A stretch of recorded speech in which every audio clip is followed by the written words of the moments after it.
无所有。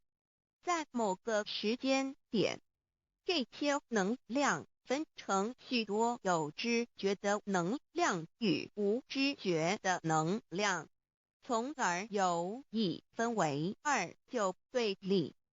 斯瓦米维达帕若提 Swami Vedanbharati 者着火于加约翰一书第4章第13节，神将他的灵赐给我们，从此就知道我们是住在他里面，他也住在我们里面。